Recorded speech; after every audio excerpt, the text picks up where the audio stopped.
So, I feel like we should probably get logistical things out of the way early since we never do them on this channel. We don't. We never do, which is, first things first, we talked about a little bit last time about how there have been issues with YouTube recently, and it's almost to a point where I don't even want to work on YouTube anymore.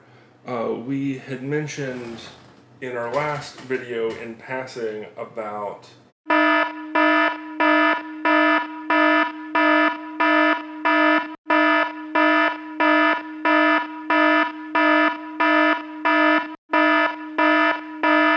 myriad of medical reports that say so. So, like I'm not speaking out of my ass.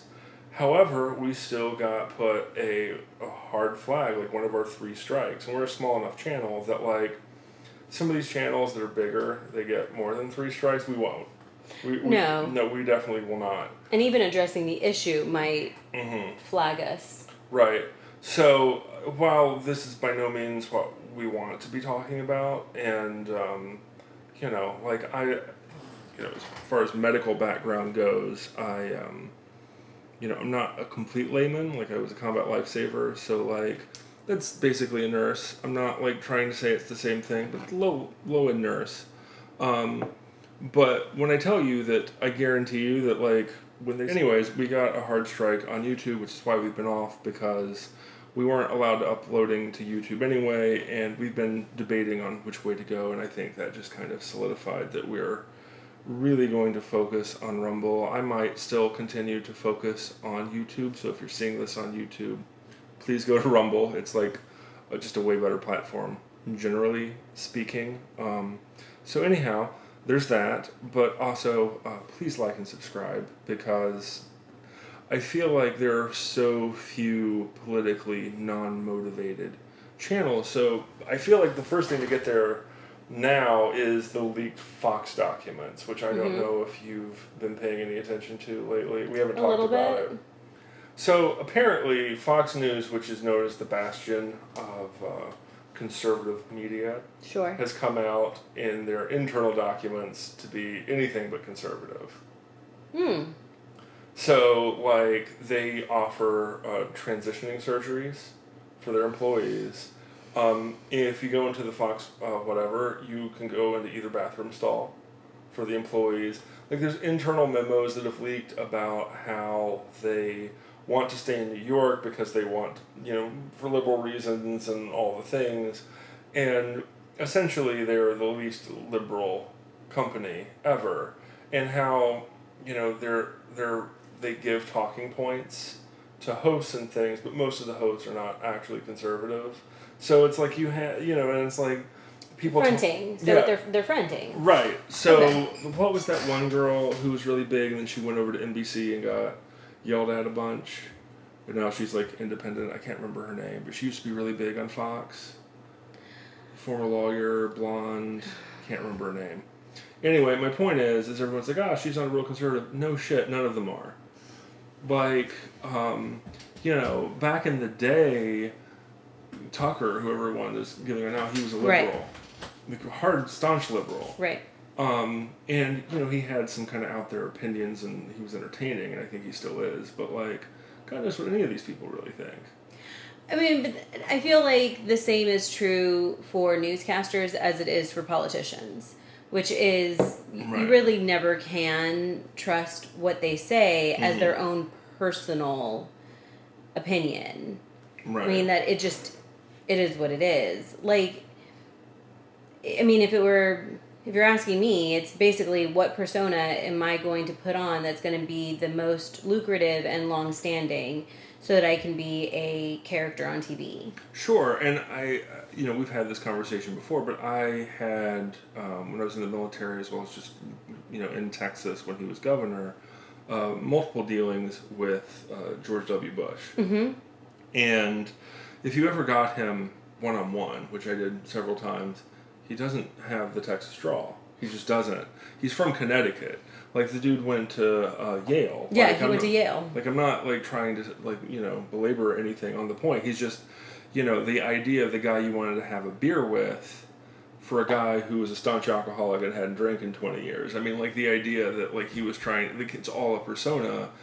And, you know, it's so funny because I remember having liberal friends during the Bush administration. I was never a Bush guy. You know, I think that was really, like, when I saw Bush for how bad he was, is really when I went libertarian. Because I'm like, these conservatives, like, what the fuck? Yeah, I mean, it's really hard to be conservative and trust that the There's people, so many rhinos. right, like trust that the people that you're following are actual true conservatives with your best conservative interests at heart. Right. I mean, they may have the people's best interest, but I feel like that's any politician could say I have the people's best interest at heart. But then look at AOC; she does all sorts of crazy things. Well, I mean, but here's the thing: is it's like I feel like that has been the call of the rhinos for forever. Is that like, you know, you go around and you talk to conservatives. I don't think anybody's ever been like that. Mitch McConnell, he's really he's the best, and yet he's the speaker. And really, like the reason why, like when you think about why Mitch McConnell has been in office for decades. I mean, like as long as I've been alive. I mean, I remember know Cocaine Mitch, but no, like the thing is that when you have an AOC, the like comparatively, rhinos seem amazing. Oh, of course. Right, like when you have like we're going to burn your streets down, and there's going to be Antifa and BLM riots in your fucking backyard, versus the guy who just is a greedy fuck and he's going to like keep things nice, calm, and whatever, but like he's really corporate shill. Like that guy sounds amazing. Sure. But what you start to realize is the reason why jobs are fleeing, the reason why we have all of these issues now is because of all the corporate matters. And like the idea of like, well, we're still going to rape your bank account, we're still going to fuck over your jobs and your pension and everything else, but at least we won't have riots in the street. Like that's really starting to get to a point of people being like, wait a second, like hold on, like riots or no riots, like I'd almost prefer riots and not getting fucked than no riots and like business as usual, because I think people are starting to realize that business as usual is not in their best interest. Sure. Well, it's the idea, and we've talked about it before, of downward comparisons. Anytime you have a downward comparison of, the lesser of two evils, sure. Which one I would rather have this bad than that bad, it all comes down to the same result, which is that you never get the optimum or the ideal. Right, and that's why, like, when I think about, like, Republican candidates before Trump, you had, let me see if I can go from memory here. You had Mitt Romney.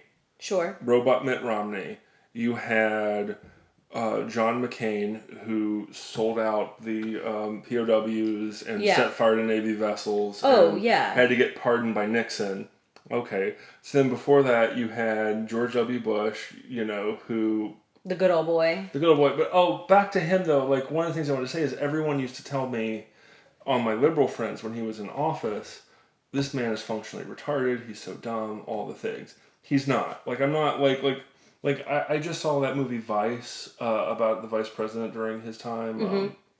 And, like, they basically make it to where his vice president was running things because he was functionally retarded, was the in-joke. And he's not. Like, he's just not. And everyone's like, oh, well, he would, say all these things and use words wrong. And it's like, you have to understand, he was never talking to you. Sure. Like, you, the liberal, educated person, you are not his voter base. At least you weren't in early 2000s. Sure. Like, there was still enough hardworking factory worker, blue-collar worker types that didn't have an education, who looked, down upon people who went off. Because I think that was really the time and era where you would have, like, all parents through the 90s, there was this idea that if you could just send your kids off to college, you could give them a better life. And then what ended up happening is that started happening. All these universities start getting built. University becomes much more commonplace for kids to go off to. Not just that, but for profit. But also for profit. I mean, the cost of college is insanity. But so like not only do you have like a big, huge government Ponzi scheme that comes with college, but that what you end up with is you save up all this money, you're paying way more than college would have cost in the 70s or 80s, to then have your kid come home and start spewing about how you're the problem with society and bullshit.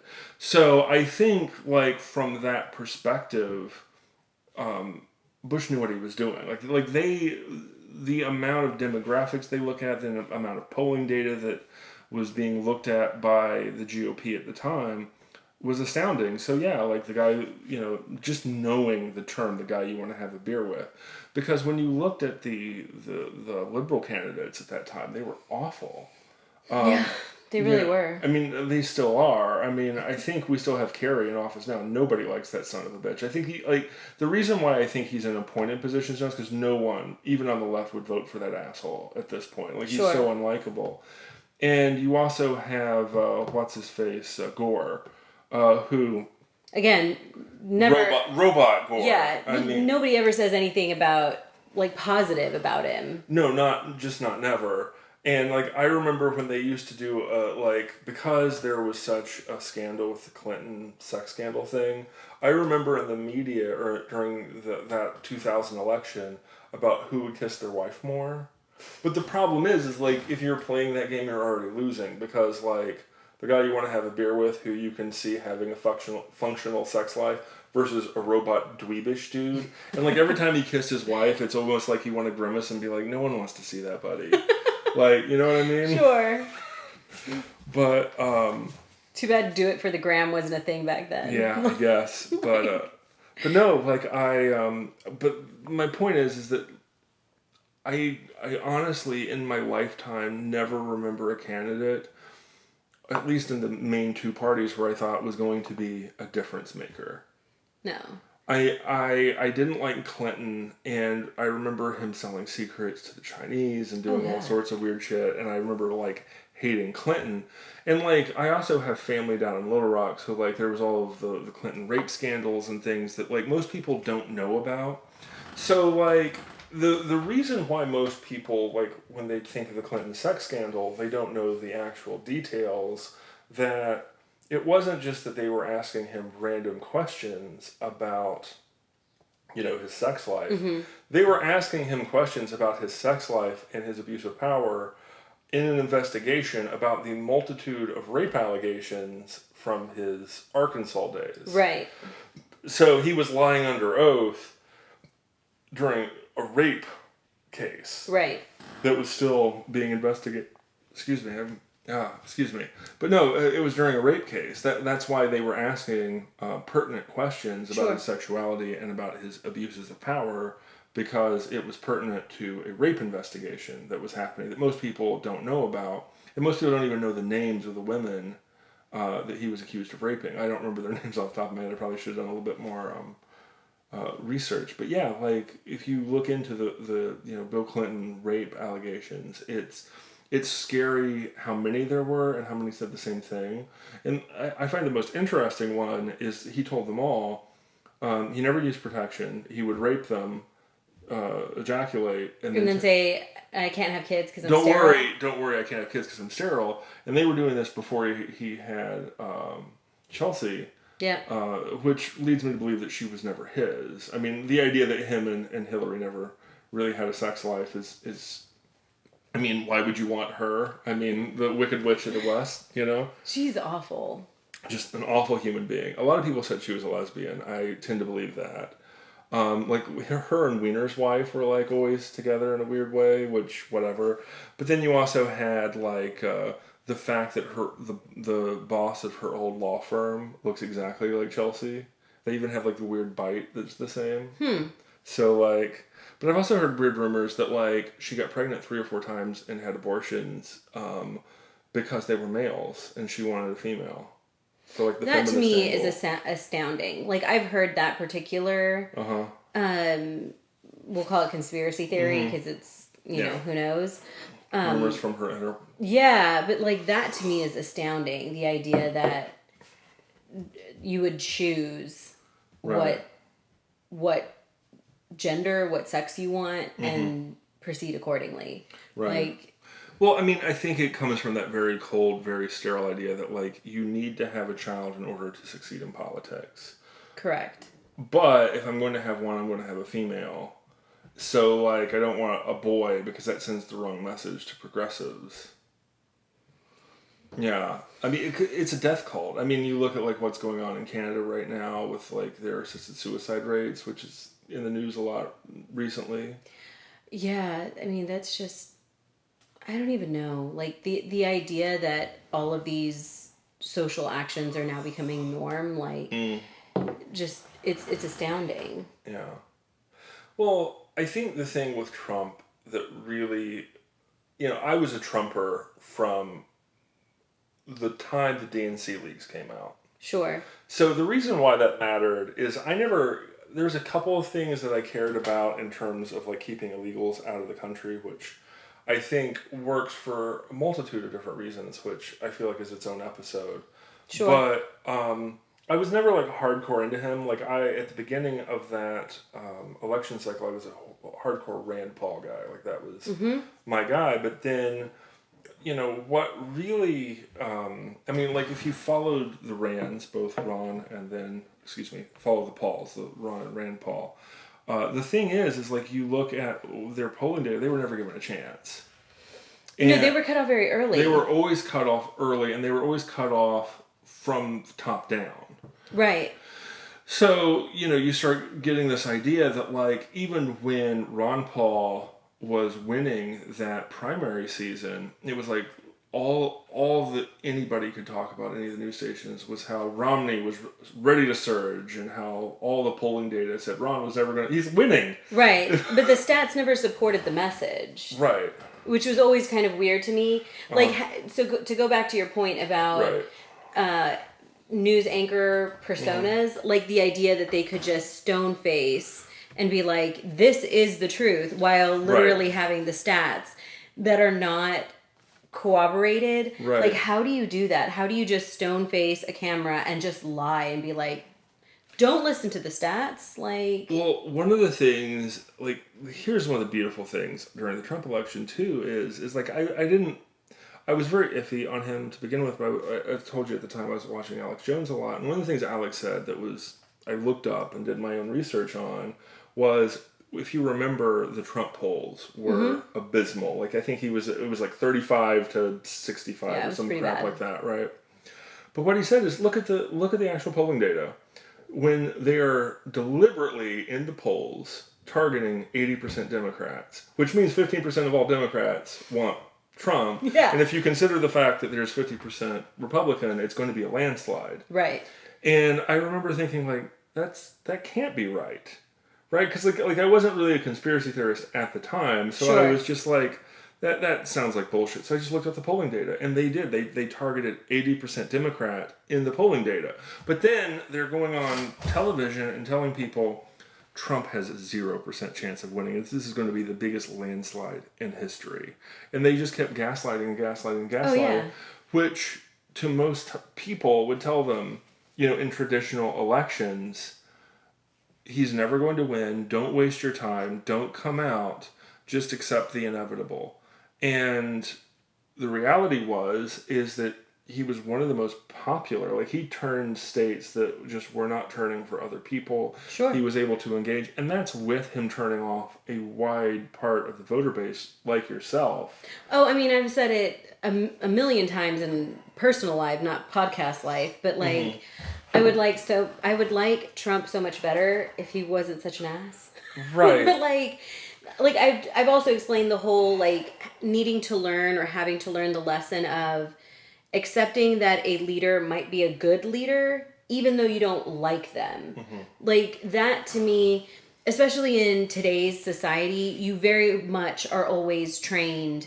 You have to like a leader to follow a leader. I don't think that's true And at all. and it's not. You have to like, respect a leader. Exactly. It wasn't until Trump that I really had to come to terms with the lesson of I can fundamentally not like and or enjoy a person, yet still respect what they're trying to do. Sure. Which is a wonky kind of lesson to learn in adulthood while trying to process politics. Yes, and I also think that when you typically had people, generally speaking, who they say what they want to say during elections and then do what they want. I think Obama was the perfect example of that. Oh, yeah. I remember when he was running in 2008, not hating him. Yeah, like he really, like, listening to what he said, I want to say that was one of the very first years that I ever actually went online to look at political agendas. Sure. And so that year, or that election season, was very eye-opening for me in the sense that prior to that, I had always just taken everything at face value. Right. So whatever they said on TV, whatever sound bites I heard, whatever, that's where I based my vote. But the Obama campaign was the first campaign where I actually said, you know what, let me do my due diligence and actually look online at their political agenda. And I was like, so why are you saying this, but you have this published? Right. That was very weird. Well, I mean, I feel like the thing with Obama was when you look at the 2008 election, we'd had 4 years of Bush, who was looked on extremely negatively by liberals. And I think even the conservatives were tired of hearing shit about Bush.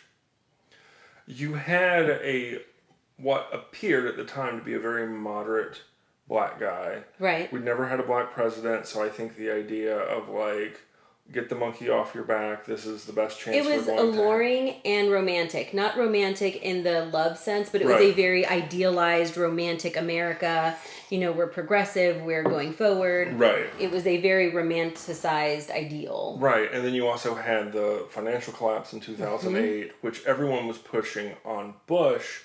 And it really wasn't until Obama got elected that I started looking that it was a Clinton policy that just didn't get redone during Bush, which he could have done. Right. But it was actually a Clinton policy, and it's actually a very liberal policy about ensuring that loans go to minorities regardless of their ability to pay it back, which, you know, is the racism of lowered expectations of minorities.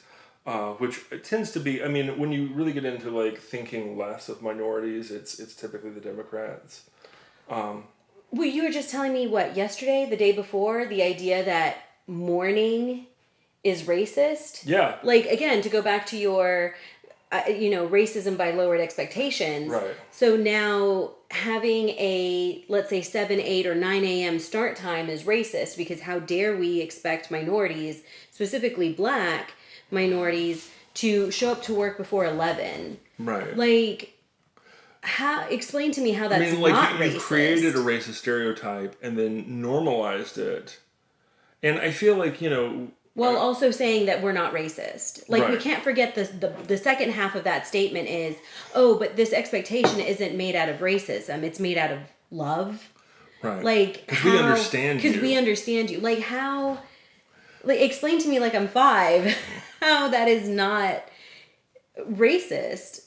And I can even see how that's appealing in the sense that as a minority, I could very easily play into it and say, well, how dare you expect me to come in before 11? You know what I mean? Because I want to sleep in late. But it's pressing... it's incentivizing the worst behavior in people and then saying, see, we gave them what they needed. Well, I mean, here's the thing, like, if you incentivize bad behavior, like this is actually kind of a good segue into what we were going to talk about today as our main topic, but we've talked about before with colleges, is that people, have a good and bad side. Like, we all have tendencies that are not good, and we always strive to be better, but, like, sometimes, like, we fail and fall short. Sure. So, like, when you create laws that are not going to be enforced, I mean, we were talking about, like, most rapes happen in areas where they're not going to be prosecuted. Sure. So, like, here's the thing. Like, if there are, places where theft isn't going to be prosecuted, there are going to be more thefts. Like this is just human nature. Like, if I...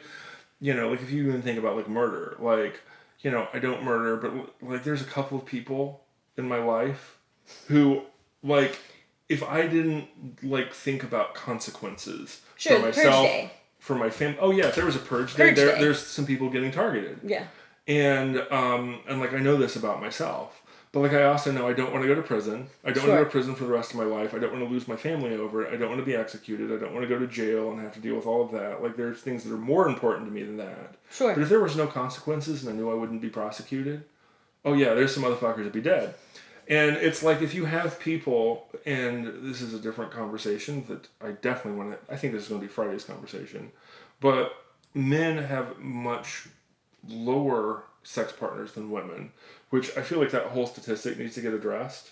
Men, are you talking about body count? Yes. Huh. Well, I mean, here's the thing. Like when you have the general body count, it always, like the average is the average for both sides. Sure. But like there are more men that just don't have sex. So when you have a frustrated population, like when you have, I think it's like 40-50% of men just really don't have sex at all. So when you have that, like, and you have that kind of frustration, and you're going to tell me when you're young and like full of hormones, and you go to college, and the laws at colleges are designed to not prosecute rapes. So like all of a sudden, there's a lot of rapes in college. No shit. Like I'm not saying that that's a male thing or a good thing or a whatever thing. I'm saying that like colleges can't be surprised that this happens when they're skewing the laws to tell men you are not going to be prosecuted because you might go on. Well, let's be blunt about it. The consequence is you're going to go on academic probation. Right. Oh my, like not academic probation. Don't say it isn't so. Well, I mean, because here's the thing: they create these microcosms where if you do something on campus, it goes through the campus police, the campus tribunals, which at most you get expelled. Right. Again, oh no, don't expel me from my local community college. Right. Oh no, and you get to keep my and you're going to release my transcripts anyways as long as I've paid my tuition in full. Right. Okay. I might have to go to a lesser college next to whatever to. My point is nobody's really getting hurt here except for the women, but that's kind of what they want. I think that what they really want is it's not a male-centered thing, is that they want women to have been victimized. Because it's this whole idea of like you go to college to get indoctrinated, and one of the ways they indoctrinate people is they create racism intentionally so that you will have some idea of the victim mentality, but then you also have people supporting you and saying it shouldn't be happening. But they never address the fact that it happens only in these liberal institutions. What's interesting is I think it's twofold. So one is this, we'll call it decentivized, consequences, where like your consequence is really just very barely nothing. Right. But it's twofold in that they're also training women to be victimized in the sense that, so there was a study that I saw maybe about 10 years ago. So what the study did is they took women from it was a 10-year span, so 15 to 25, ages 15 to 25, and they had these women and young ladies go and have a close but not intimate contact with a store clerk, right? So like it's a clothing store or it's somewhere where they would need to ask for help on purpose. The study was designed this way. So they would ask the male attendant like, oh, can you get me a shirt, or can you get me something that they would have to physically interact with the female, right? And the base group was given no training in the sense that afterwards the B group was then taken to a sexual assault seminar where the entire seminar was geared towards recognizing intent or recognizing like maliciousness, like what could a man be thinking while he's doing something. And what's interesting is that none of the participants in the standard group, what do you call it? The control. None of the participants in the control group reported any kind of sexual assault, any kind of malice, untoward behavior. Like they all just reported that the attendant or the clerk was professional, that they were intuitive, or that they were very helpful. But 50% of the B group that was given that training afterwards, and they called it what do they call it at work when you have to take the sexual conduct? Right. Yeah. That's what they called it. 50% of them reported that the attendant or clerk had assaulted them. And it was the exact same interactions and the exact same attendant, and it was the idea that it could have been the training that, well, you need to be aware, we need to make you aware of your possibilities. And these are reportings after the fact. They didn't report it right after the event. They only reported it after the training. Right. Well, it's funny. Like, I remember my grandmother always used to tell me that my mother, who's, sees all the abuse all the places, that she went to some group that was like a therapy thing that like was trying to teach like repressed memories of like abuse. And like, she seemed like such a happy girl. She went off, she moved away to work, and then, got involved with a group that was, telling her about all the male traumas of things. And then she came back and like, I was abused. See, and like the thing about it is that it's such a fine line, like, because I'm not saying that it doesn't happen. It does. Right. Like, assault happens, like, malicious things happen. It's the idea that it's ever present and like constant. Intentional as well. Intentional. Like, it is you can't walk out your door. Right. That's what actually really gets me. What really gets me is the commercialization of female weapons. Like, you cannot leave your house as a female without a like brass knuckles that are disguised as some kind of weird kitty cat keychain with like really pointy ears so that you could like stab somebody with this like cute keychain, because you're so in danger every second of your life. Well, I think the other thing too is it's like, I'm just thinking, and you can maybe relate, is like, I have over the course of my life in crowded places, restaurants, bars, concerts, whatever, like you accidentally touch someone in a no-no area. Like, these things happen. Sure, you're like, my bad. Like, right. I'm also thinking like, the reverse of that is like, I've been tapped and touched in places by strangers, and it happens. Like, it does. And like, well, if you go to a club, if you go to a concert, if you go to a festival, any kind of crowded area where you're standing hip to hip. Right. And like, you're trying to move through, and then like people are different heights and whatever. Sure. And it's like, and then there's the people you see, and then there's the people you don't see, and you're like, oh shit, whoops. Yeah. And like, but the thing is, you can apologize, but if you're looking for that to have been intentional, like, then all of a sudden, everyone that is in your community all of a sudden becomes... is a perpetrator. Yes. Yeah. And it's like, I've only ever one time felt I was intentionally whatever, and I was at a gay bar. Like, I had a bunch of gay friends, and what I found in college was that we used to call them fag hags, the girls that used to hang around all the gay dudes that couldn't get whatever, that they were more susceptible to male attention. Sure. I mean, they were a little bit less pretty. We called them hags. But I used to go to the gay bar and try and dance with the girls who always like to dance with men, and try and pick them up. And I was dancing with a girl at a thing, and a dude came up from behind me and stuck his hand down into my pants and grabbed my dick. And I turned around, I decked him. And like the whole bar erupted, like, hate crime, all the shit. My God. I'm just toxic masculinity. Excuse me, sir. His hand was in my pants. Yeah, like he just grabbed my dick. Like, I'm pretty sure if I were a woman, he'd be in jail. Like, he got off lucky. But you, just a man. Like, how dare you be offended? Yeah, you got attention. Well, you to a gay bar. What'd you expect? What'd you expect? Golly. I mean, the double standard really is just outrageous. Oh, it's insane. Yeah. Yeah. But no, what we were trying to get into today, talking about consent and all these things, is we've had some current personal things, which I know that you're a little touchy on, because you've had some family trauma, which I know we don't want to get into a lot of detail on. Sure.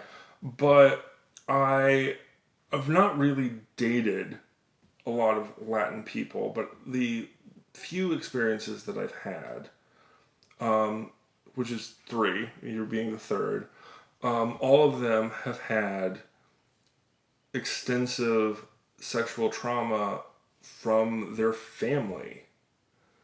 It's a weird culture, to be sure. I mean, one of the things about it, though, is that it's very, like, all-encompassing. In that, like, generally speaking, I feel like Latin communities are very similar to, like, Asian communities in the sense that they're very closed. Sure. Like, you just stay. You just continue to continue. Like, it is what it is. So my theory, and here's the thing, I understand that, like, you know, I'm by no means an expert, Sure. but at the same time, when you know, again, like, I'm using only my own personal experiences and interactions and what people have told me, but 3 for 3 is like that's 100%. Like, there's no other group of people where I've dated, and I've dated pretty much every race at some point or another, where, like, first things first, like, there have been maybe 1 or 2, like, familial issues ever. Sure. But, like, few and far between. The people who have been assaulted, it's typically, like, not their family. It's, you know, a boyfriend, or, you know, they had an incident with a stranger, or Sure. whatever the fuck. And, you know, and typically, like, their family responds the way a family should respond, which is the dad wants to murder the son of a bitch. Sure. Whereas in all 3 of the Latin situations and cases, you know, which again are just, for me, because it was within the family, yeah, there might be tensions or upsetments, but you don't want to rock the boat too much, and that's so-and-so's, you know, that's my sister's kid, or that's my whoever, so, like, you know, we can't ruin his life because that would hurt my sister, and then I wouldn't be invited to the thing, so because there's such a, like, whatever.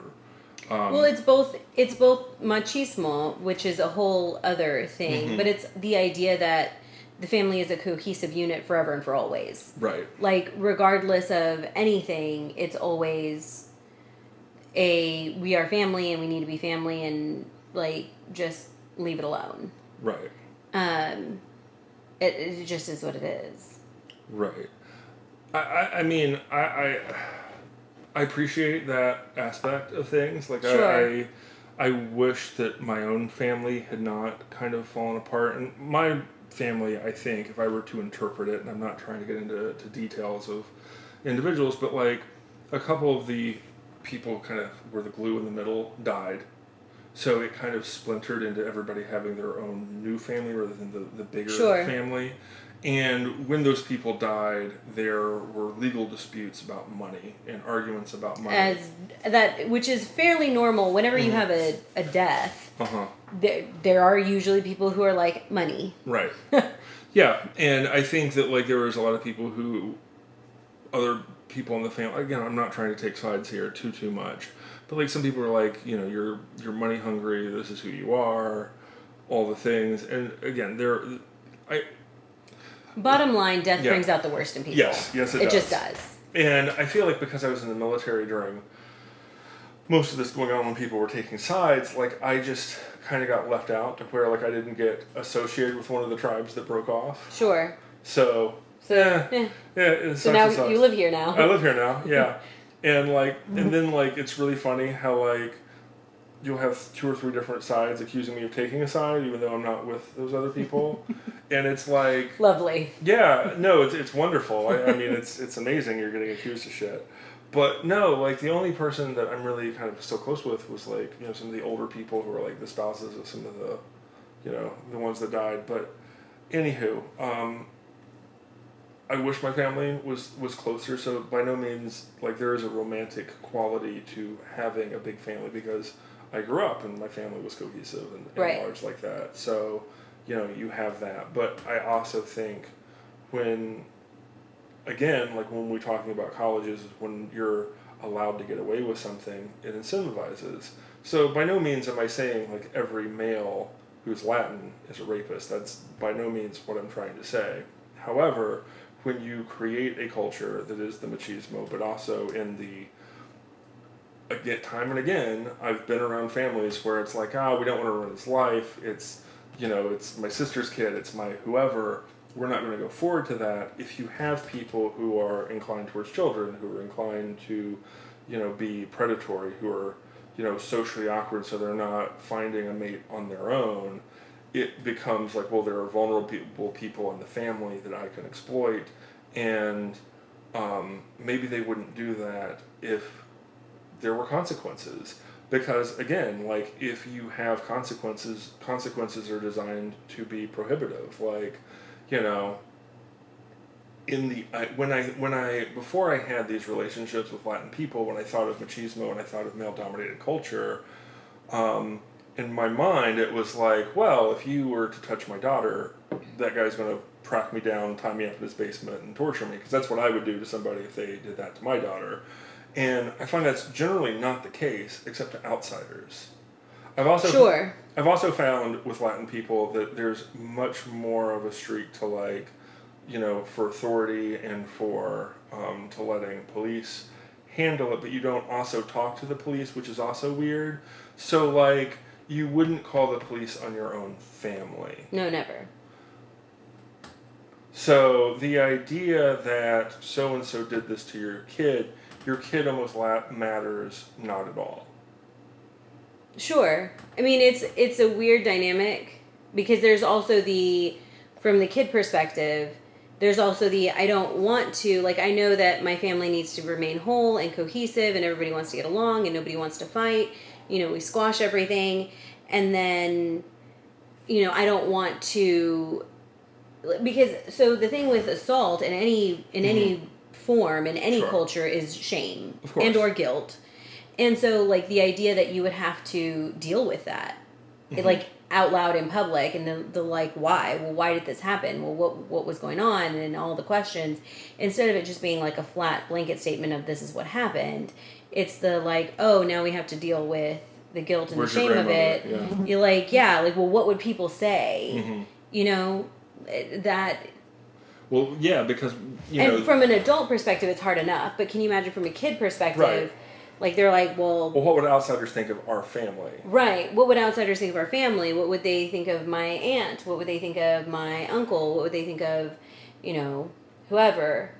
Which gets back to the idea of, like, perception versus reality. Like, a lot of people spend so much time and emphasis on creating the idealized version of themselves for others. It's like the Instagram reality versus the real reality. And I think to a lot of people, the Instagram reality is way more important than being just happy and sane at home. Sure.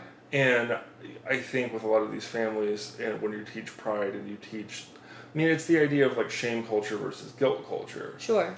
So, like, I've talked about this before, especially in the Middle East, which I think there's more Middle Eastern tendencies with Latin culture, because there's actually a fusion there. Sure.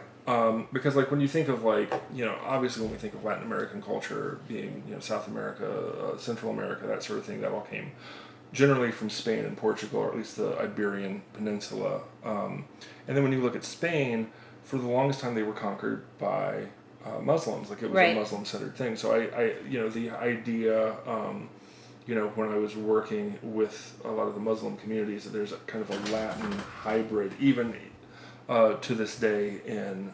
sure, there's like a flair. Right. Yeah. Like, there's a lot of Latin culture in Middle Eastern culture, and then you look at, some of the places... what's the country you always wanted to go to that, like, speaks like a weird French? Morocco, yeah, that speaks like the weird French-Arab, like, twist, to where Arabs and French have no idea what Neither the fuck one of them saying. like it. Yeah, it's the only place where, like, when I used to watch Al Jazeera pretty regularly, they would subtitle it even for the native Arab speakers, because no one knew what the fuck they were saying. Sure. But, like, there's a fair amount of, like, Arab things, and, like, when you have the Arab culture, which is very shame-driven, so, like, when we used to run ops in Afghanistan and other countries, like, one of the biggest things that you would get asked for is alcohol. Because everyone in the Middle East, all the Muslims, they drink. But to better understand that is to say that, like, they're not allowed to drink. So they would all, like, basically create, like, prison wine, like, sure. like toilet wine. And like, a lot of them would get sick from drinking the concoctions they brewed in their basement. So what they wanted was the good stuff. and like, providing that for them, but like you couldn't do it openly. So here's maybe a better example of that. I lived in a Mormon town. I was gonna say, yeah, it's that exactly, which is, as long as we're doing it together, right. then we can't tell on each other. Right. But if you do it alone, especially in public, right. now we all have the right to shit on you. Right, which is weird to me. So like, they give you an example of like the Mormon thing. So there was a bar. There was only one actual bar in the Mormon town that I lived in, a really small town in Idaho. And they had this one bar. It was the only like outright bar. Like they had like bars at like restaurants and things. Right. So you weren't allowed to drink at the restaurants. Like there was a really good Mexican restaurant that was there, believe it or not. Like it was the one good one in all of Idaho. And it was in this because they had all the Mexican workers in the farm because it was a farming community. So the migrant workers. Yeah, the migrant workers. Got it. But they had a good Mexican restaurant. And like a lot of people would go to the Mexican restaurant. Even the Mormons were very, sure. proud that they had like a good Mexican restaurant there. But like, the Mexicans would have like tequila and all the like, various cervezas and things at the restaurant. But like the Mormons were not. You would not see them doing that. But if you went to the bar, it's full of Mormons. It's not full of anybody else because everybody else just would drink at the restaurants. Sure. It's only full of Mormons. And you're like, but the Mormons aren't allowed to drink. But here's the thing. Because it's a bar, I can't tell on you. And right. here's the because then you have to admit that you're there. Right. Right. Well, like and why would you be there? You if then you're not have allowed? to justify what it is you're doing at the bar. Right. To begin with, to tell on somebody else. So the fact that you go in, you immediately have cover. You immediately have cover the moment you go in. So all of the Mormons would go into the bar to drink, even though they publicly never drink. But that same guy who's getting shit-faced on Friday night... And here's the thing. All debauchery takes place at that bar. Because, like, got people... Well, that's the only place to do it. Right. So if like, you're going to cheat on your wife, you can openly be married, go to the bar, get drunk... go home with somebody else, but nobody can say anything because why were you there? Because so if you want to cheat, if you want to drink, if you want to do whatever, you go to the bar. But the same guy who got plastered on Friday, went home with another girl, he'll go to the Mexican restaurant on Saturday, and if one guy has one beer with his restaurant, shame. Oh my God, the rumors to get around because he can justify what he was doing at the Mexican restaurant. Right. Because it's a family restaurant and I was there to eat and I was there with my family and look at what that son of a bitch was doing. And that is Muslim culture. Like it is a shame culture because it's an outward culture about what you're doing outward, whereas like Christianity tends to be a much more, you know what you did, God knows what you did, and even if no one else does. Right. There is an accounting for your behavior that is both spiritual and physical. Yeah, well, it's outside of yourself. Like, you Right. can't control it, and you can't get out of it. Right. So, like, you may not want to even admit what you did, but you know you did it. Right. And you cannot ever get out of the accounting. Right. And that, I really think that there is that Muslim bent into it. I also think there's a fair Catholic bent with that because, the idea of, well, we can do whatever we want as long as we, admit it to whatever. So, like, it's really funny. Like, I remember when I was talking to people, when I lived in South America, and they would be like, yeah, the Protestants don't drink, they try and do whatever, but, like, the Catholics, they always go out Saturday to have something to ask for forgiveness for on Sunday. And I'm like, that doesn't even make sense to me. Yeah, so, I mean, I've told you that I used to go to a Catholic church when I was very young, Mm-hmm. and it's the idea that you could not have something to report on, let's say, Sunday. Like, if your family goes to confession on Sunday before Mm-hmm. church or whatever, the idea that you don't have anything to report is shameful because from a Christian perspective, no one's perfect, right? Sure. So if no one's perfect, that means that you had to have sinned. And if you didn't sin this week, like, that is shameful. So, like, the idea that you wouldn't have anything to report when your family goes to confession is almost equal to, like, I'm better than you because I don't have anything to report, which you can't do. So, you must have done something. So might as well go out drink and screw the whoever. Yeah, like, yeah, it's exactly that. Like, it is a wonky, because I remember very specifically, like, going to confession, like, because they train you very young. Right. Right? So I would go and they're like, well, what did you do this week? And I'm like, nothing. Yeah. Like, I went to school. I obeyed my teachers. I Right. made fairly-ish good grades. Like, I tried to listen to my mom. Right. And they're like, well, did you lie? And I'm like, well, no. And they're like, well, that is a lie. So me answering, did you lie, in a negative, they were like, you now need to ask for forgiveness for that because you lied. Because inherently, you had to have lied at some point for anything, intentional or not. So the fact that you answered the question, did you lie, this week, and you said no, is a sin that you have to ask for forgiveness for. So when they say, did you lie, you have to say yes, which again, you already answered in the affirmative that you sinned. So again, it's really just leading you back into, how do we get you into the confession booth? How do we get you into guilt? Yeah. But then, because there is that, I would imagine that there's a more, like, if you're being degraded to that extent by a priest or whoever who's making you like, you must have messed up. You must have done something. That I would imagine you have a much harsher thing to not let anyone else do that to you.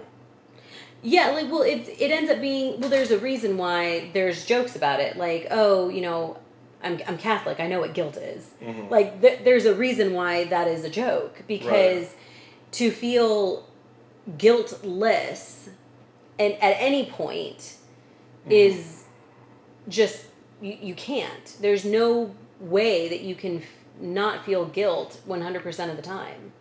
Sure. Because even going to confession, you go to confession, you confess all your sins, right? But the idea is that then you would be given penance, right? So now you have to, like, live in your guilt while you go and do your penance, which is like, you know, you need to say Our Father 10 times, which I never, as a child, being very analytical, I never understood.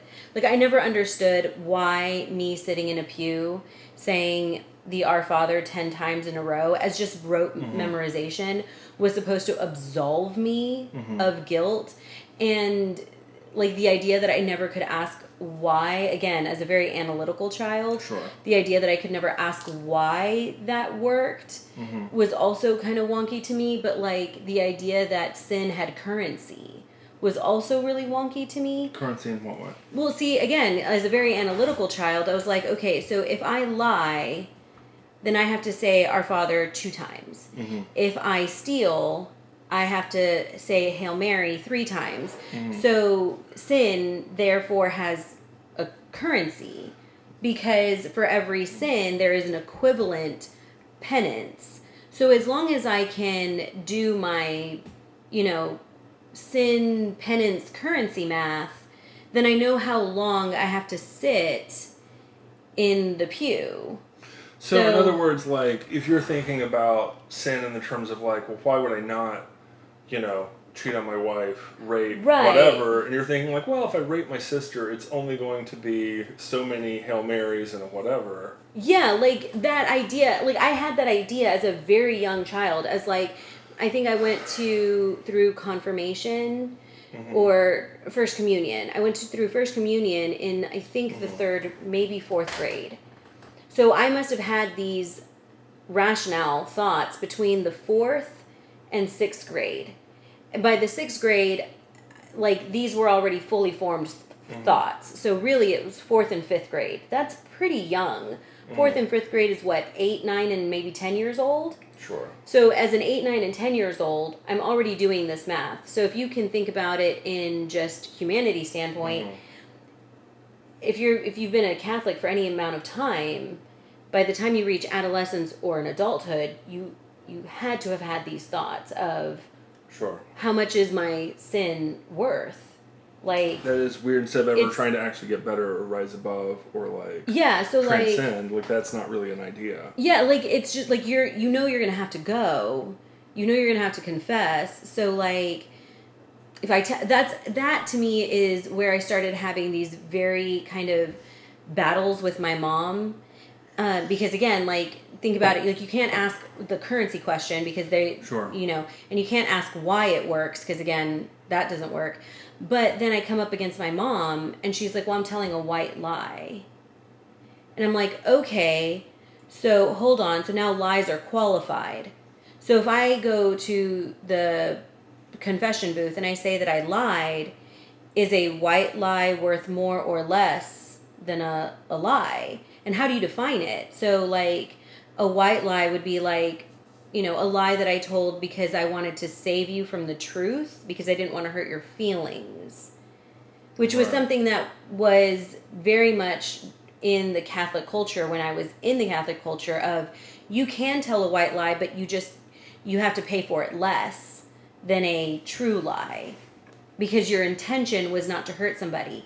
The weird part is that when I then went to a non-denominational church, it was very much a different lesson in kindness versus niceness, which is me being nice to you is me lying. Is me lying to you and telling you, oh no, your food is absolutely fantastic. But then turning around and saying, oh my God, this was the worst food I've ever had. Sure. But I was nice to you. Right. The kind thing to do would be to be, sweetheart, thank you for making the food. Really appreciate it. You burned it.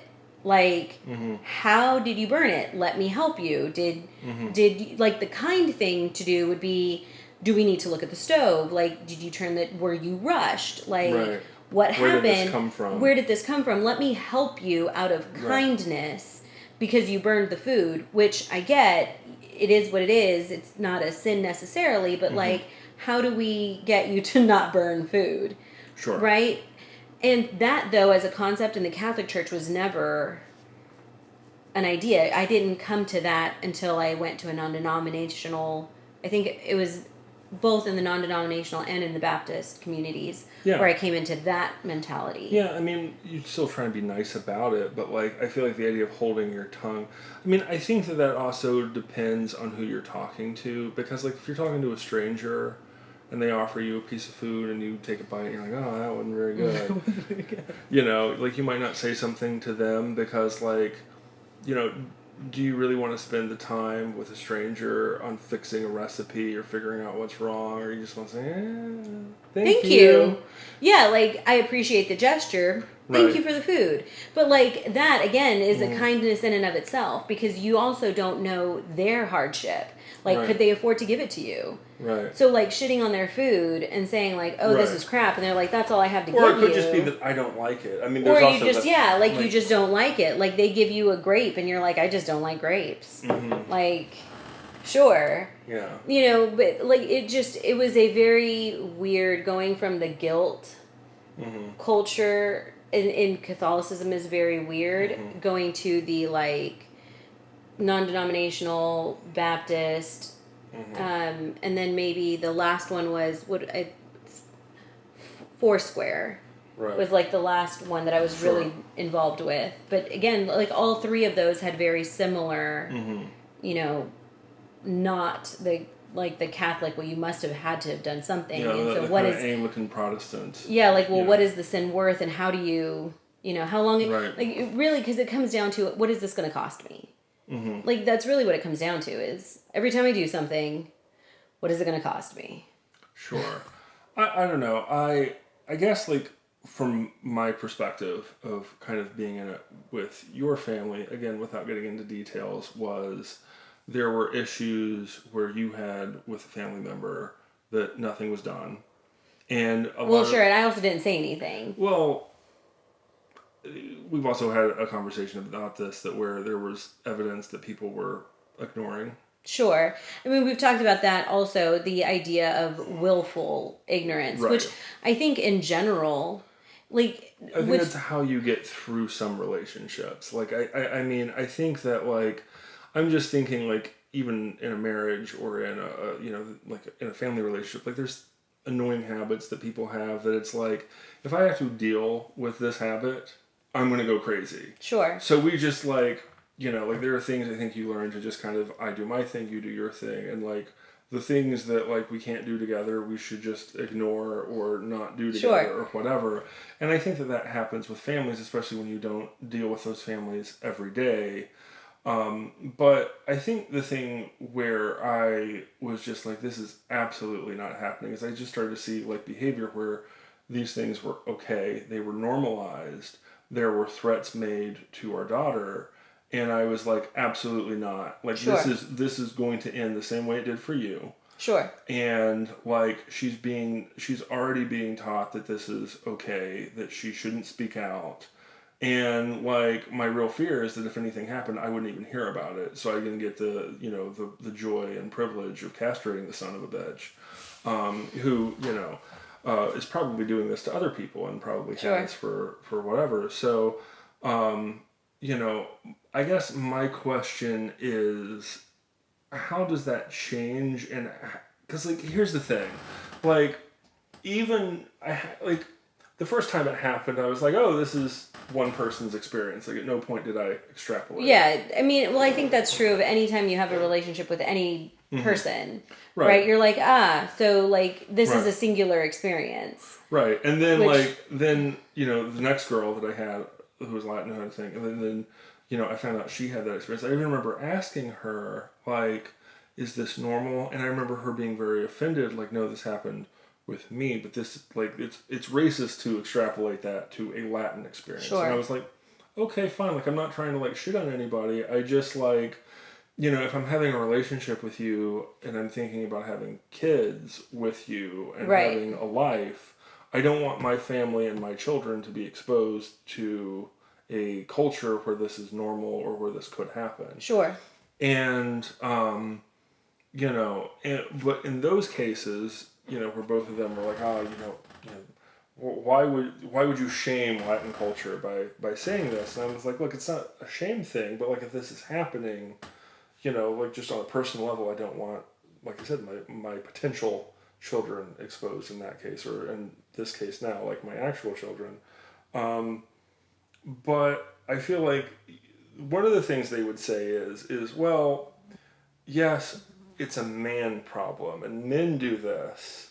And there was a lot of emphasis in South America to never let your children be alone where they weren't with women.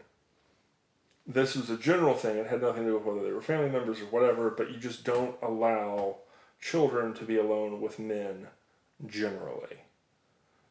Male or female. And that was, at least where I was at, that was the general sentiment, because there was a lot of things in the news down there about serial rapists. And like one of the problems that they were having in Colombia specifically was that the jail time for rape was very small. So you had guys, I think it was only like 2 or 3 years. So you'd have these guys who would have just a smorgasbord of rapes. Sure. Because, like, you figure, like, by the time they I was going to say, are they concurrent? So, like, if you get charged, let's say, for 6, is it still the same 2 or 3, but you did concurrent? No, so, like that's what I was going to get at, is, like, what would happen is like, you get a guy who'd rape 3, 4 people, and then you get caught, and you go to jail for 3 years. It wouldn't be 3 for each. It would just be, so it's concurrent. So they serve the same 2 or 3 years for all of the offenses. Right, and then they get out after 3 years. As opposed to consecutive. Right, and then they get out, and they, by the time they would catch them again, you have 4 victims. Right. And then, like, rinse and repeat, and you get guys by their 50s who've raped, 30, 40, 50 people, and a lot of these are children. And like they're like, why would you even let these guys out? They don't have a death penalty. So like, a lot. Just continue. Right, and it would also depend on where they were, because like also the cartels were really big on like they murdered people. So like, if you did the wrong person, but it was also really weird because a lot of the cartel people also had a thing for that. Sure. But then like no one would turn them in, they'd never go to jail. So like there was a whole thing of like, yeah, like who are you in the hierarchy of society? That what is that thing that we saw the other day? What is like scandalous or whatever if you're low income but Right. really, really good if you're high income. Like speaking a second language, paying your taxes or not paying your taxes. Not paying taxes. I don't remember the other one. Drugs. Drugs, yeah. Yeah. So it's horrible if you're lower class, but like if you're high class, then that's the thing to be. Yeah. Yeah, so... Those flies are just being the fucking worst. They're flying right in front of the camera. Sorry. But anyhow, again, like I think to me, it's not so much a cultural thing as much as it is just if you can get away with something and you're in an area where something is not going to be, you're not going to have real world consequences for your actions, you're more likely to do it. And I think that's male, female, sure. Regardless of, race. I think that there are always going to be weak-minded people who are closer to, like, we all have our weaknesses. So, like, if you have somebody whose weakness is sex, and then you're basically creating a culture where they're not going to be reprimanded for those impulses, they're going to act out on them. And I would actually be curious because it's so insular of a culture, how many women have been shut up? Because, like, I've thought about that in yourself because, like, I asked you and I asked other family members, like, has this happened elsewhere? And it was like, absolutely not, completely not. Well, but then they all acted completely dumbfounded that it happened to you. So, like, the question is like, how many people in your own family else has this happened to? And the answer might be none. But it also might be it's happened to all of them, and you all just don't talk about it because it's not talked about because that's shameful, and they feel shame, they feel guilt, they feel what other things. But I also am curious, like, how you, like, if the problem is the institution and the way that that's being handled, like, how does that get changed? I don't know, like, because I've thought about it in the sense that, like, so, like, culture has a lot to do with it, but also just the way that things are communicated. I've thought about that, about whether or not culture and how much culture has to do with reporting or wanting to admit or what have you. But the thing is that, I mean, like we saw with the Me Too movement, right? Is that it happens everywhere all the time. The problem is the believability of it. Is when do you say it? And when you say it, how many other people are also going to admit? And now, how many people are you believing? Well, I mean, here again is, like, the problem. Because, like, when you talk about the Me Too movement, I feel like that is the inverse of this Latin cultural issue that, like, as I understand it, as we're describing it, whereas if the Me Too movement removes the burden of proof for these women, so, like, the argument of the Me Too movement, as I understand it, is that if you were to hypothetically go to a police officer and say, this happened to me, the first response they're going to get is, what proof do you have? Like, let's do a rape kit, let's do whatever, let's collect evidence, and let's, take note of it. And then, ultimately, they're going to look at the evidence and tell you you have a case or you don't. So, I've said this before. I had a really good friend who is a football player. Oh, yeah, you've talked about that. Yeah. So, like, they looked at his case and said, you don't have a case. Sure. And that's not to say that he wasn't raped. What they were saying is the DA is not going to spend $100,000 right to put this in front of a jury when the chances of winning it are slim to none. Right. So it sucks, but, like, and that becomes the experience of some women. So, like, I've had people talk about this with me and tell me that, like, why would a woman ever lie about, being assaulted or being raped? And I think when you compare the notion, that was a good shot, when you compare the notion of, like, why would somebody lie about that? Generally speaking, with any crime that's purported, no matter what the crime is, whether it's sexual, whether it's thief, whether it's whatever. Is this going on YouTube? No. I think that might be considered whatever. You pointed at the camera. Oh, well, that's because there's flies where we are, and there's a fly that was on camera before. This isn't going on YouTube. Fuck YouTube. But anyhow, no, because we weren't trying to, aim at the audience. Right. This is a salt gun, by the way. It's for killing bugs. It's a salt gun, not an assault gun. Yeah. You're getting me way off track. I'm sorry. You do this to me all the time. I'm sorry. Well, you just... Yeah. Well, I killed a bug, but I was in the middle of the thing, and now I totally don't remember what I was talking about. I don't remember. You distracted me with pointing at the audience and me getting nervous. Why were you getting nervous? I don't know.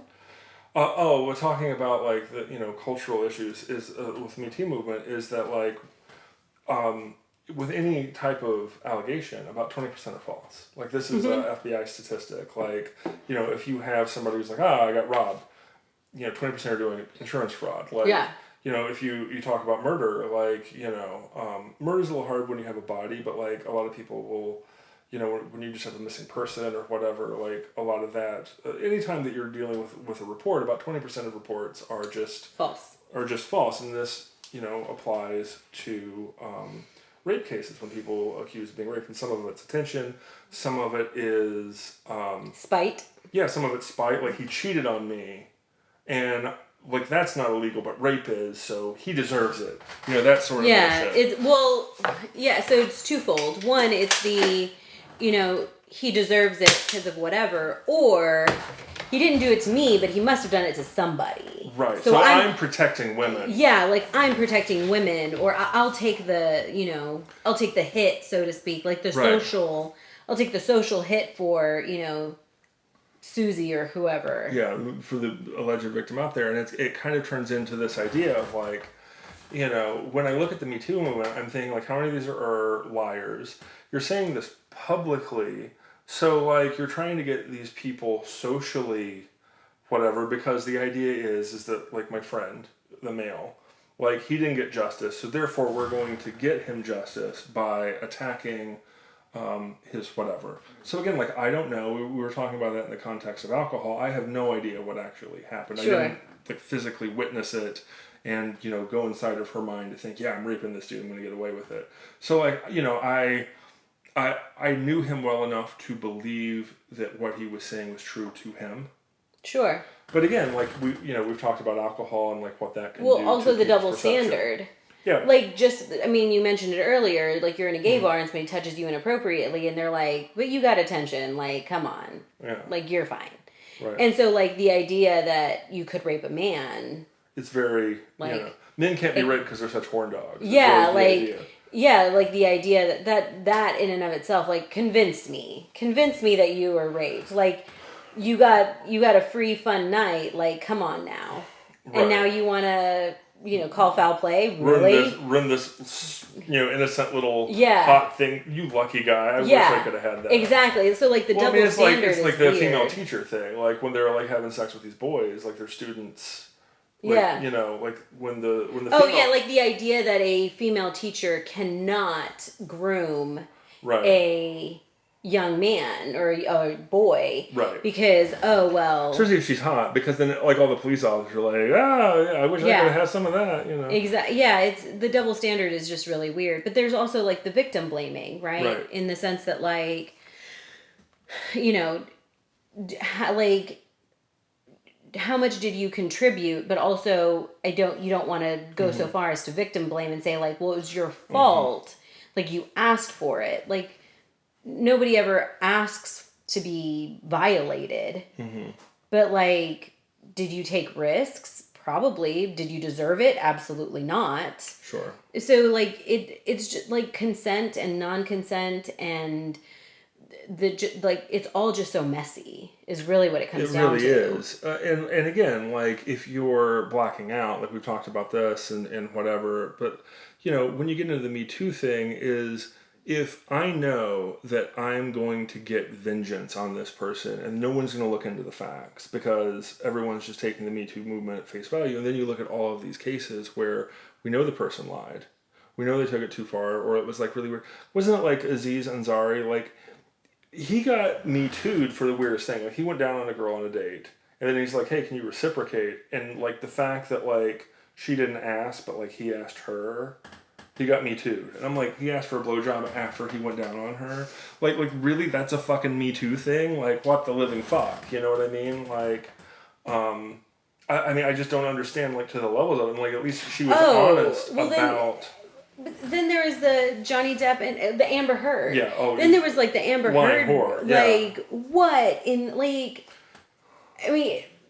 Yeah. Like, speechless. It just... Yeah, I mean, she took an Amber Heard on his bed.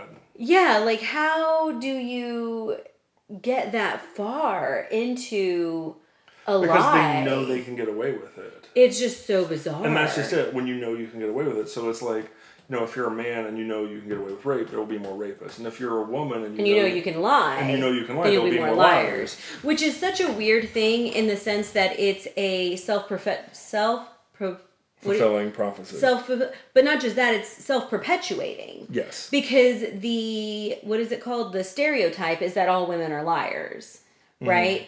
And the stereotype is that all men are rapists. Right. But by creating conditions which both of those are incentivized, you're self-perpetuating the prophecy of, well, women lie, so they must be liars, and men cheat, so they must be rapists. Right. Like... Well, I think it also goes back to the idea of, like, what I said is, like, if I'm in a bar, and... Because, like, I would say in my lifetime, like, I would imagine that, like, the times I've been accidentally groped and the times I've accidentally groped is about even. Sure. But, like, if you were to look at that and have every woman or including men, because it's, equal opportunity, like, accidents here. But if all of them came forward and said, yeah, this is a guy who does that. And then like somebody else says, me too.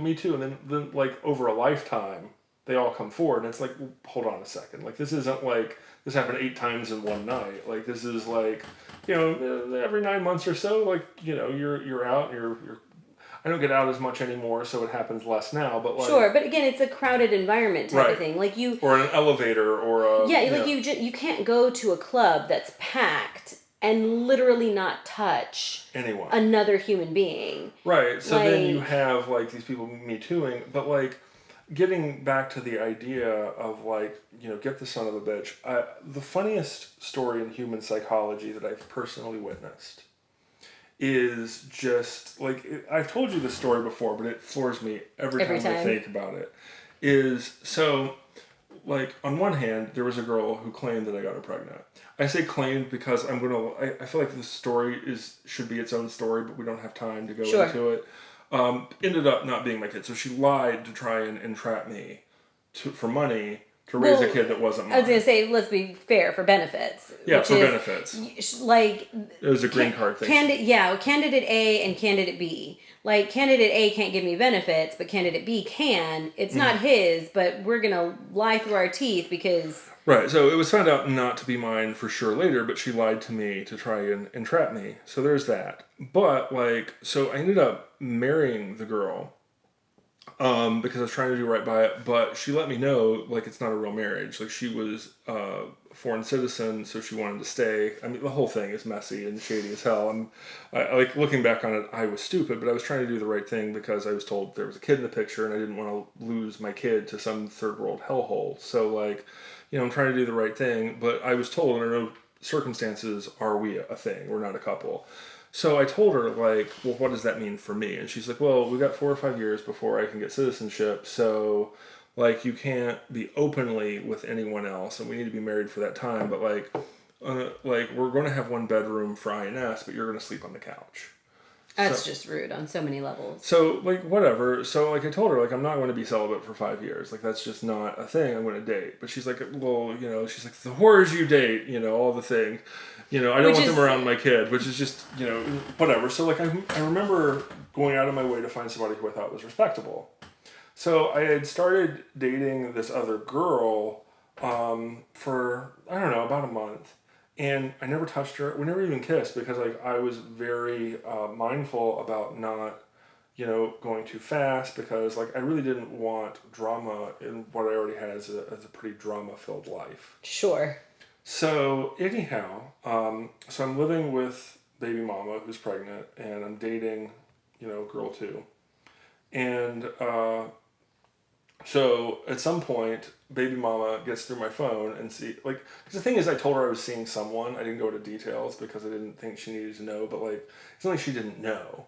Like, I told her, and, like, she found out that, like, like, this is the person. She calls her up, and she, like, tells her, I love Joe, and we've been together for like 10 years or some bullshit. Like, we literally had sex one time, and it was pretty much a con job to, like, It was the one night stand. Right. It was benefits. Right. What is it called? The scouting. Yeah, which one of these guys? Well, I think she was already pregnant by the time we had sex, but then it was like close enough to her conception date. She could like bill it on me, even though the math never made sense. But anyways, so like we've been together for forever, but lately since I've been pregnant, he won't touch me. Oh God.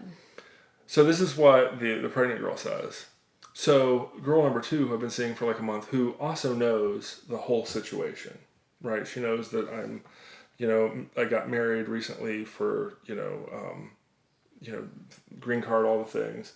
So girl 2 says, oh my God, honey, we've been fucking every night. We've been having threesomes. I thought you should know that your husband, he's bi, because we've been having men over and he's doing all this shit. So you should get tested for everything, sweetheart, because he's just fucking everything. Never kissed the one. Never was in a relationship with the other, but it's like they got together. And it's like... The one-upmanship. The one-upmanship of girl code, of like victimhood that they just did to the other. And it's like, I'm sitting here like, neither one of you are honest. Like, I mean, I'm not saying I'm perfect in that situation because, I had a one-night stand and, I tried to make up for it. And then, like, I'm in a weird place where I'm dating while married, but, like, not really married. But, like, I don't know. Like, it was a weird time. But, like, just to have, like, these two women do the one-upmanship online, and it was like... I never even kissed the girl, like, period. So she's telling her about threesomes and, like, fucking all sorts of weird sex that we're supposedly having. Never even kissed her. And then the other one, we've been together for 10 years, and I just wouldn't touch... I mean, like, I never touched her past the one time. I never was allowed to. And it was also a weird one because, like, I could tell she was really not into it. And, like, it was, like, it's one of those things where, like, you can tell a woman's thinking something, and, like they're scheming a little bit behind their mind, and it's like, I thought back to that, like, sexual experience and, like, should have known, Like, everything was wrong. Everything was wrong. Sketchy. But yeah, like, I will never forget the idea of just the Me Too-manship of like, I have to be the bigger victim, and I did the bigger thing. It's such a weird... Like, I mean, victim mentality in general is a very scary place to go because it's just, like, it's one of those holes that it never seems deep enough. Right. Like, you just keep falling. And once you, like, really identify that and, like, you take it in, right. You could really never stop being a victim. Right, because I just remember when the girl, I'm not going to say her name, but, like, when she approached me, because, like, she had the conversation, she's approaching me, and she's like, this other girl, I don't remember the other girl's name, but the other girl, she told me about all the weird sex you were having, and I'm like, but that never happened, I never even kissed her. Why would she make that up? I'm like, why would you? Do you not understand? Do you not understand? Because at least she was honest with me and telling me that, like, I told her that we've been together, and I'm like, well, why would you tell her all of that? Like, here's the thing, right? Like, you knew I'm seeing somebody, and, you know that you don't want to be with me. You know I'm seeing somebody else. Like, why would you even lie to them to begin with? Like, you're obviously just trying to break that up. Like, you're trying to make me unhappy as humanly possible. Whatever. But 2, like, you acknowledge and know that you're lying through your teeth to her. And then to rile her up. While asking why somebody would want to lie to you. Like, right. You are you're in the Mormon bar. Yeah. You're in the Mormon bar crying about how somebody else is drinking your beer while drinking their beer. Right. Like... Yeah. Yeah. Like, you were doing the thing. Like, you're the one lying to perpetuate a response. And they're lying to perpetuate a response back, but you don't... Like, this is the part when we were talking to our daughter this morning about, like, the moment when you start lying to yourself, you're done in life. Yeah. Well, so I read this book where this character said something that has stuck with me since whenever I read it. And it's the idea that if you lie to yourself, right, and you accept the lie, from that point forward, for the rest of forever, until you correct that, you actually can never tell when you're being lied to. It was so that's what, like, when I read it, I was like, huh? So basically, the character was interacting with another character, and this character was supposed to have like a built-in ability to perceive when they were being lied to. And so the main character lied, and when the other character didn't, like, their internal sense didn't key them in on the lie, they were like, look, this person is delusional. Like, they have lied to themselves to such a degree that they now have lost their innate ability to tell when they are being lied to. And that got me thinking to just regular human interaction, right? Like, in general, you should have a perception of when people are being truthful. Outside of professional training, like, you and I both have had training on in like interrogation and whether or not somebody is being truthful, whether their stories line up and things like that. But like, outside of that, generally speaking, like, kids innately from the word go, they know, like, you're being weird. And most kids will even be like, you're being weird. Right. You know what I mean? They may be gullible, but they have this internal sense of like, this is weird. And so that just got me thinking, like, the more difficult it is for somebody to tell that they're being lied to might be an indicator that they themselves have lied to themselves to such an extent that they can't get out of their own delusion.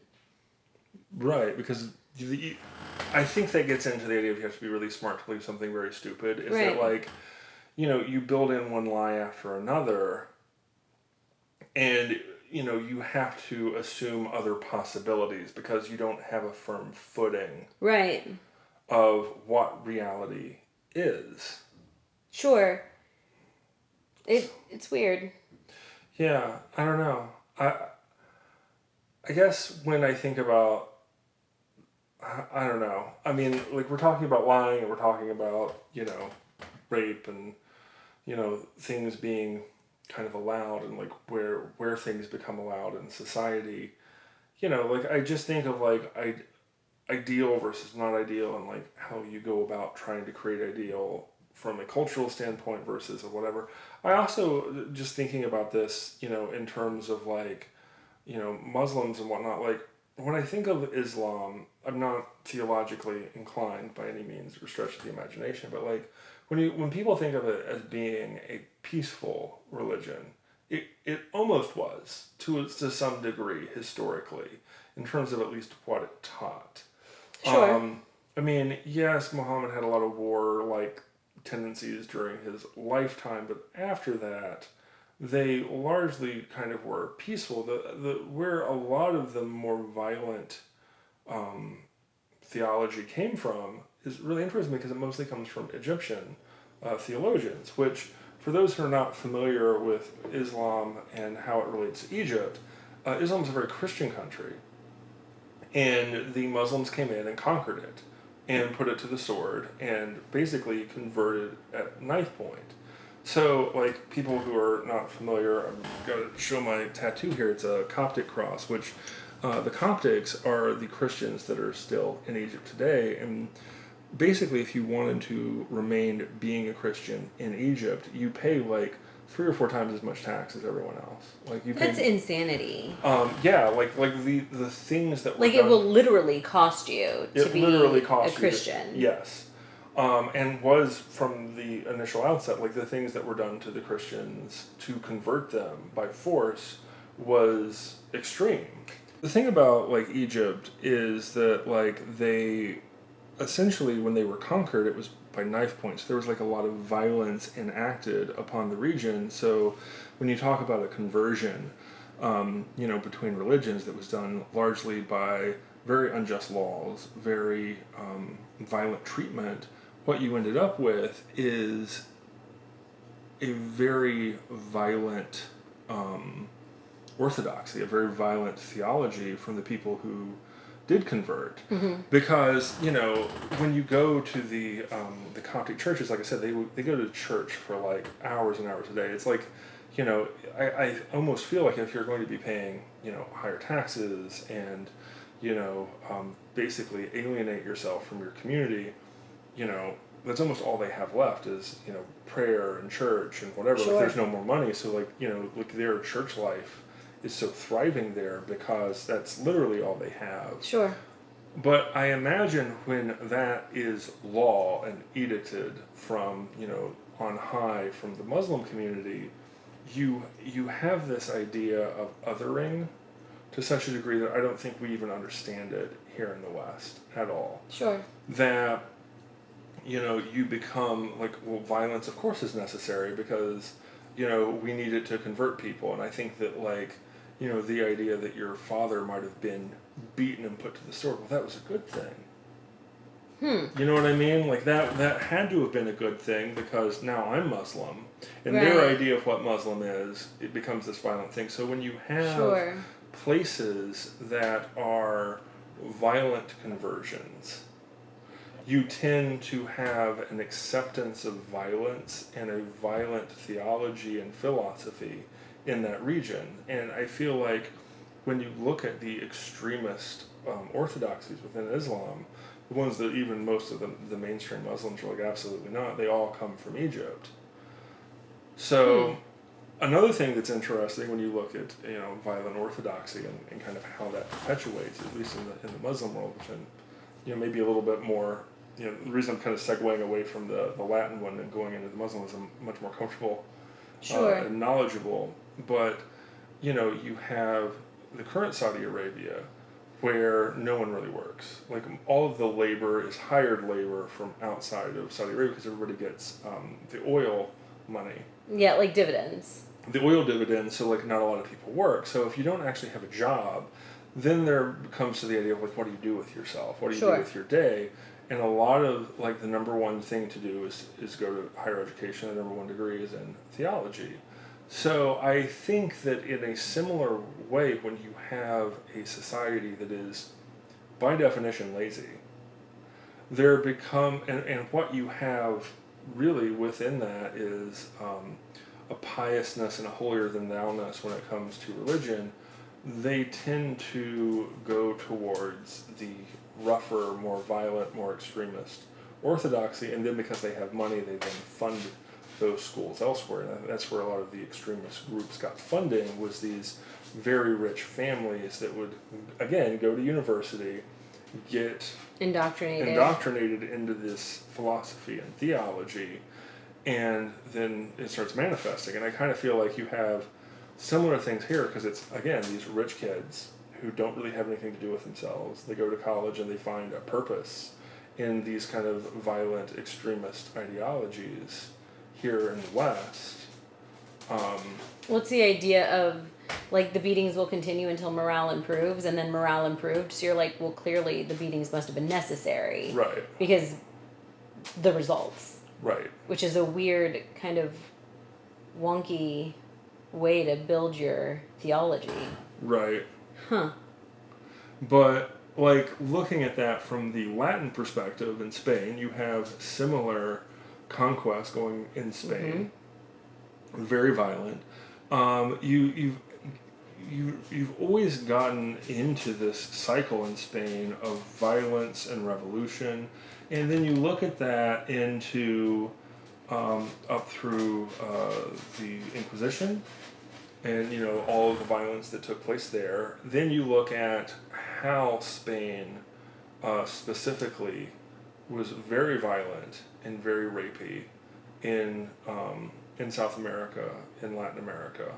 Like, the Spanish really, like, there was no recourse for the native people who were being raped by the Spaniards. Yeah. So, again, like, I'm not trying to say anything negative that all the men were, but if you were so inclined, you were probably going to rape more than you would if, there were repercussions. Sure. So, you have this idea of, well, maybe you're the son of rape, and you kind of see what your dad did and think, oh, that's empowering, that's machismo, that's which is again masculinity. is a very wonky way to come about Right. an idea. But like, yeah, I can see it. Well, that's a weird. It follows that same logic of, you know, the Right. beatings will continue until morale improves. Then morale improves, the beatings must have been necessary. It's the same thing of, well, you know, rape is wrong, but I'm a product of it. So, like, if it didn't happen, I wouldn't be here, and I'm great. So Any child that I have is great, so sex is great and yeah, fun. and I don't need to. And it's really the whore's fault. Yeah, which is a weird. Right. Huh. I don't know, like knowing history, like it's hard not to think about, like, is this why this happens?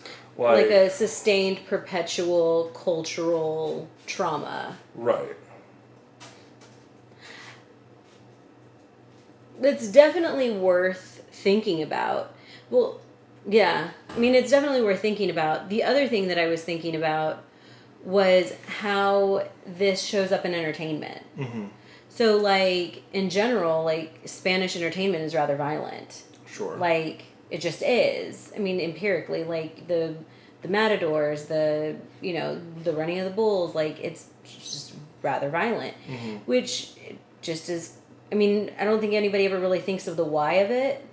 Mm-hmm. But take that in opposition to Asian entertainment, where it's not violent, it's very silly, but it's almost silly to a point where Westerners really hate it, because it'll be like people just doing things in public that they're just not supposed to be doing.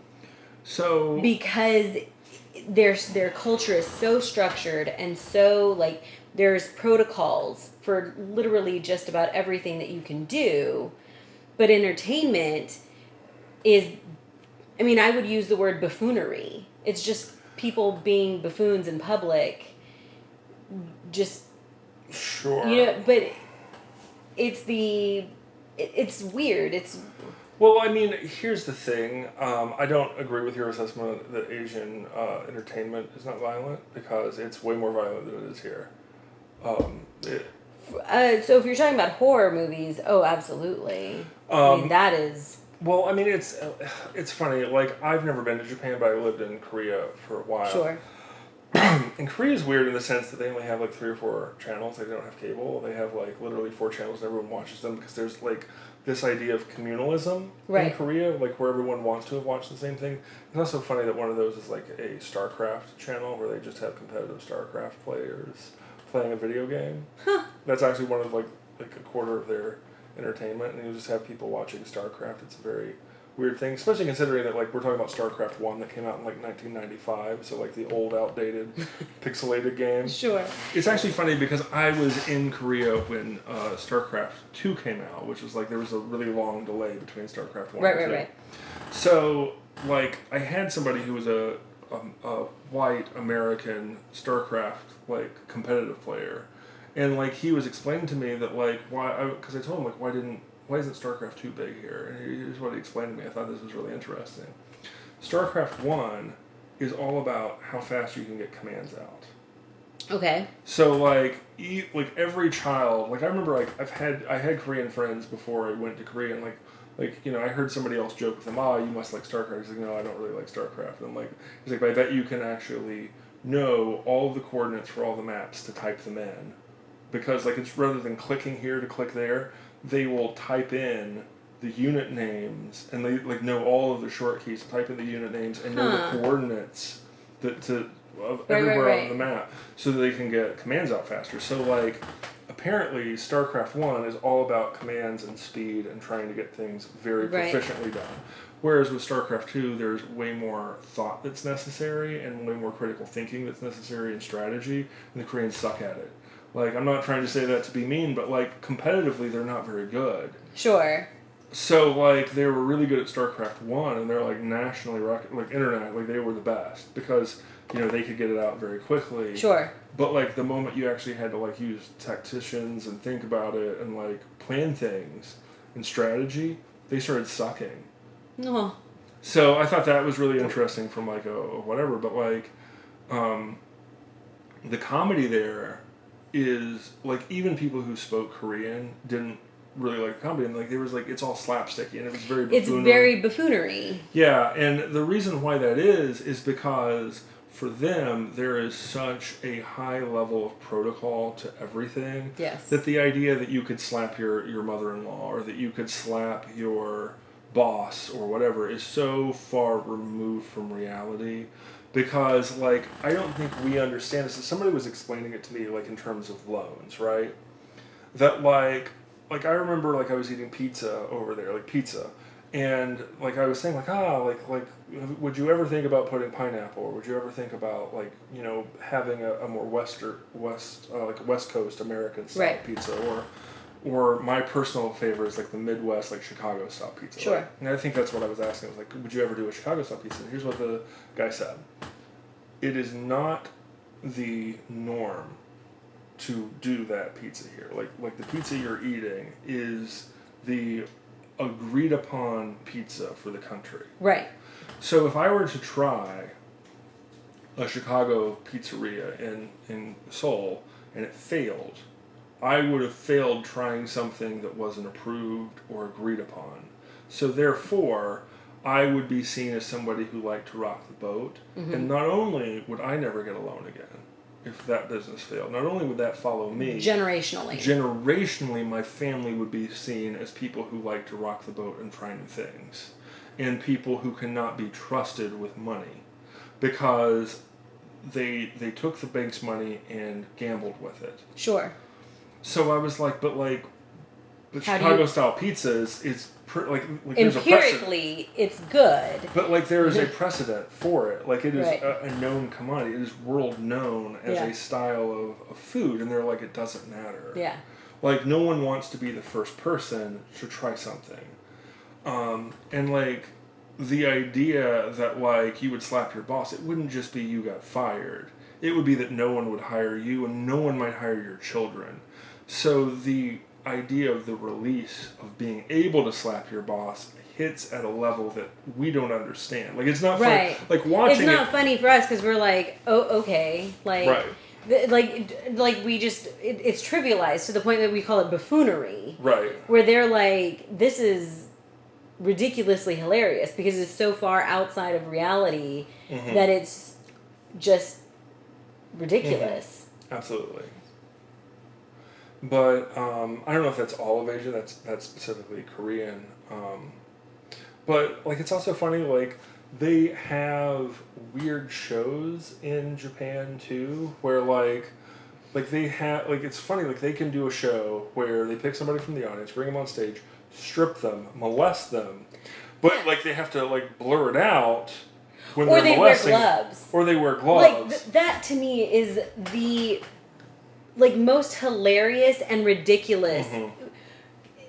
Like the idea that I was wearing gloves, so it doesn't count. Right. Because I didn't actually touch you. It was gloves. Like. But like in that, like there is shame in that culture, but because it was on television and in front of people, you don't feel shame from it, and you have to let it happen because laugh through it because you're not an individual in that moment. You are a part of the collective experience. That is so weird. But you can't just be like, I don't want to do this because it feels rapey to me. That doesn't exist. And yet, it's also one of the cultures that has one of the lowest birth rates, and they were like a lot of the people who do the negative implications of pornography look at Japan to the point where like people there literally like the 30-40-year-old virgin rate is very high. Like people will there's actually businesses that teach people how to leave their apartment. Like people will stay there, order food, work from home, watch porn from home, and never leave their apartment, and they'll be there for like years. Sure, but conversely though, Japan also has the love hotels, which is Japan has this weird dichotomy where they don't have something, but then they also do the same thing to the extreme. So they have the lowest birth rate and the highest rate of virginity, but then they also have these love hotels where the love hotel is specifically for sex. Like, that is its only purpose, and it is marketed that way, it is built that way, like everybody knows exactly what it is and what it's for. And like, Japan just is a weird dichotomy of and they do that in a lot of different things. Well, it's funny, like, I remember there was a lot of talk that, like, Japanese women really liked American men because, you know, how violent and how uncared for they were. But I know in Korea specifically, like, somebody tried to explain to me, like, what marriage was there. And, like, they saw that as a business contract. That, like, both the man and the woman looked at it in terms of, like, you come from good stock, I come from good stock. Our parents were respectable, so therefore, you know, there's a good chance that you are. So when we have children, they will be respectable because we are respectable. And the idea is that, you know, we're going to be able to collectively put our kids in the best school, you know, that we could, because education is God there in a way that's really weird. There's also a weird thing about, like, the idea of rote memorization in Asian culture and where that comes from. It's astounding. But, like, the idea that supersedes critical analysis or critical thinking. They're really bad at critical thinking. It's a thing. Or coming up with new ideas. Yeah, it's definitely a thing. Well, I had a friend who lived in Asia for almost a decade. And it's astounding because the difference in rote memorization, I mean, because it's so competitive. Who can remember the most things? Who can remember the most things and how quickly you can remember them, and, like, the quality of your regurgitation matters to such a degree that, you know, if you're 1 point shy, the difference that it makes in your life is that you could legitimately be, you know, very upper middle class, where you are living in the city and have, like, a very, very good job, and you're, like, a businessman, or you're a rice farmer. Well, like, there's everyone there's a doctor. Like, I just remember, like the joke was, like, I remember hearing a joke that everyone here's a doctor. So I just remember going up and asking people, like, menial jobs. And, like, the taxi driver, yes, he's a doctor. The guy who, like, they have, like, street food vendors. Yeah. And, like, most of them are doctors. Like, they got their doctorate and became a street, like, now they, like, grill chickens on a kebab and sell them for $2 on the street. Like, yeah, it's... But, like, they don't, like, everyone has a doctorate to the point where it might as well be where no one has a doctorate, because, like, there's no job corresponding with that education. Sure. Like, they're teaching them that they have to get the education, but, like, you know, like, there's no corresponding job to go with your degree. It's a weird thing. And I feel like that's where we're at now, largely. Yeah, well, like, we talked about it the other day, of the idea that, you know, you don't have to go to college, which I feel like is very scandalous. Like, the idea that I could tell my kid, you don't have to go to college, is, like, I mean, like, high crime, right? But, like, you can go to trade school. Like, that's fine. Right. What's actually very weird is that now, because this last generation, the generation that raised our generation. Sure. So the generation that raised our generation gave such a big push towards education and higher learning and, you know, getting bigger and better jobs and all the things, and doing work that was that was respectable work. You know what I mean? And not the idea that earning honest money was good. It was that the work was respectable. That now there's this huge deficiency in trade labor and craftsman jobs, where you used to be able to get these really high craftsman quality products, and now, because the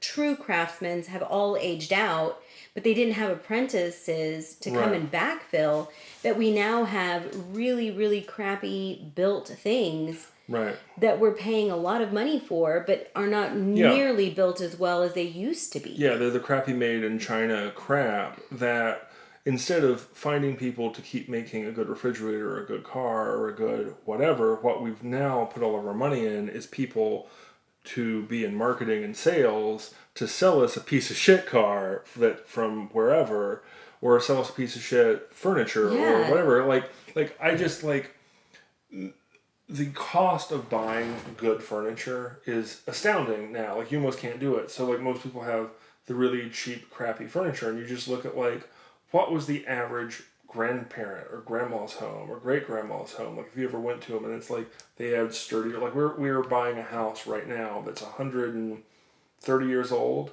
It was built in 1890. So 18. It's crazy. Right. But like the doors are like solid oak doors on the interior doors. Oh yeah. Like the amount of detail that was just like, yeah, that's normal that you would have a nice thing that's quality built that's meant to last 130 years. And it's like the last house that I bought and lived in was, I believe, built in like 2010-ish.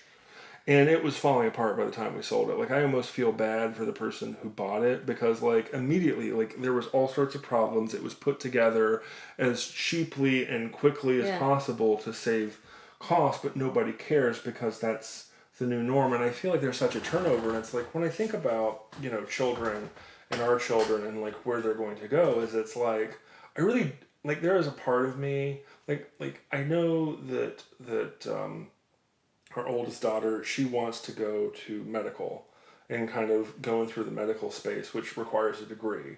And like I'm kind of okay with her going down that route, but I almost want her to apprentice at some veterinary things first so that she's not so young, because it's like, you know, my fear is she's very impressionable. And again, like she's oh well, 10 now she switched from veterinary to like rehabilitation therapist, right. which is like a whole other. Regardless, but she's very impressionable at this age, to the point like I don't want her going into college too young and impressionable, having to take mandatory courses through like anthropology and women's studies. Like you get pushed into this crap.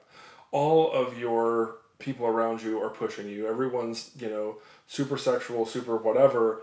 And like then she gets all traumatic and whatever. And I just am thinking like I don't want any of that for her.